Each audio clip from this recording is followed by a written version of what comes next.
ფანტასტიკური სამყაროა რა. ეგ არის ფიგურები, რომლებიც არის ზღაპრიდან გაცოცხლებული, არა მხოლოდ რაც ვიხილე ქართული თემატიკა, ანუ კინოფილმებიდან, გმირები და ის არამედ ზღაპრული გმირებიც არის გაცოცხლებული და ამას რატო უსავიცი ხას, რომ აი სრულიად ზღაპარია ეხა აქ რაც ხდება რა. მე ვერ მივხვდი ოღონდ ეს ცვილია თუ რისგან არის გაკეთებული, მაგრამ ძალიან წააგავს თვითონ ფაქტურად ცვილს.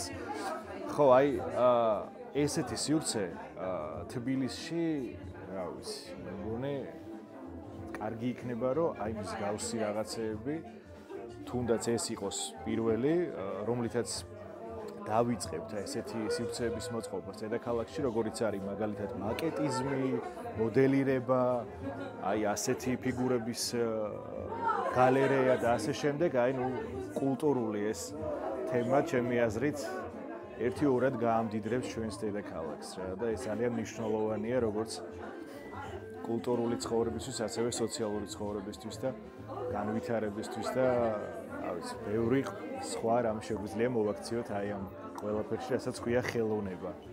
ძალიან დიდი მადლობა შემქმნელებს რა პირველ რიგში და ძალიან დიდი მადლობა ამ სივრცეს.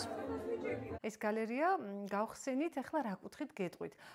ექნებათ ბავშვებს საშუალება მოსვლის დათვალიერება, არა მარტო ბავშვებს, ასევე დიდებსაც. აქ არის როგორც ზღაპრის გმირები, ესე ყველანაირი პერსონაჟებია ჩვენთან. იქნება ასევე მასტერკლასები ბავშვებისთვის, ძალიან საინტერესო მასტერკლასები და რა თქმა უნდა ჩვენი ტრადიციული თოჯინების კურსი, რომლითაც ძალიან ბევრი ადამიანი არის დაინტერესებული. ესე იგი, აქედან წასვლა ხო არ უნდათ და იმხელა ის არის რა განტვირთვა. აი თქვენც რომ სადაც მოხვიდეთ, მერწმუნეთ არინანებთ და სხვათა შორის ყოლია კიდეც ორი მამაკაცი, ვინც გაიარა ეს კურსი. და საკმაოდ წარმატებით.